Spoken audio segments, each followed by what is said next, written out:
Okay, so this is another game where I'm playing white, and I am playing the London system. So we open with d4, and then bishop to f4, and then we'll play the move e2, e3. He brings this knight out to f6.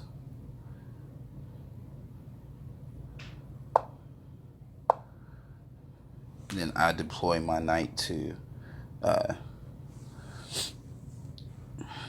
to d2, and now we make the pyramid in the central.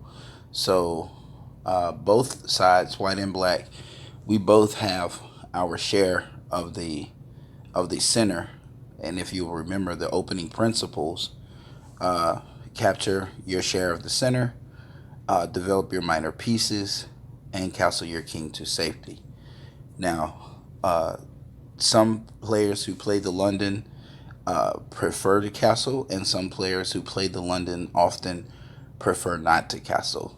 And sometimes it just depends on the player and how well they maneuver the London system, which is based upon how often they use the London. Because every time you play with the London, you learn things that work, and you learn things that don't work. You learn different traps and different techniques to get past certain defenses. So this player has played someone who plays the London because a very good move that he beat me to, which I didn't really care to develop, because when players play like this, they're not going to face the bishops off anyway. Most of the time, they don't. Uh, he is wanting to prevent the smothering opportunities that present themselves when I play the move c4.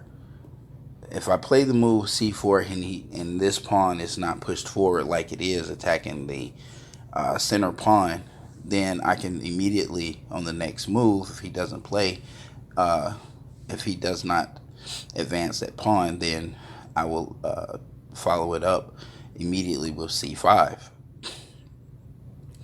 and preventing the bishops to face off on d d6.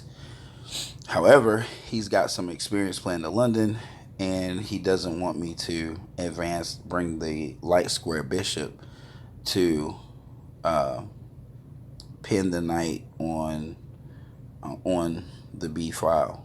But I'm going to anyway, because I'm going to attack that pawn and taking back with the queen, and then pinning the knight with the bishop. So he brings the queen out, which lets me know he kind of wants to exchange, because he's probably watched videos where it is it's good to get the queens off the board, and it is good to get the queens off the board, but it's also good to get your opponent's light square bishop off the board, and you keep the bishop pair. Okay, so we're gonna run the queen. Queen takes the bishop. I'm not going to exchange, and I'm not going to castle. So I placed my king. I know it's uncastle, but if you look at the position, really look at the position, my king is fairly safe. So am I still in line with the opening principles? Well, sure I am.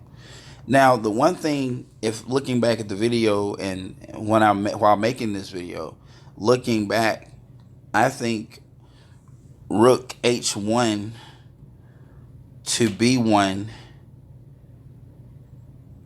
is an excellent move, and I missed that, because if I play rook h1 to b1, I win a queen. How? If the queen takes on a5, I take with the rook. He takes back with the knight. So I win a queen. and he loses a queen, gains a rook, and a pawn. If he moves to c5, of course, he loses his queen to a pawn. If he stays on that line, he loses his queen to my rook. There's no he can't. There's no place for him to go. So that's another reason I make these videos, so I can kind of look back at them and then share what I noticed with other people, and maybe they won't make the same mistakes. Moving on.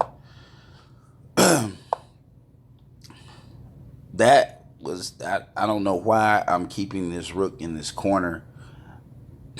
I don't know why I did that, but it worked out okay. Then now you see the London bishop come into play. He takes, and I take back. Of course I'll take that. So why was that a really good exchange? Of course it was. Let's look at it. So I won a pawn. I win a rook. He wins a bishop. I win another rook. So for one rook, okay, and bishop, I got two rooks and a bishop and a pawn. So I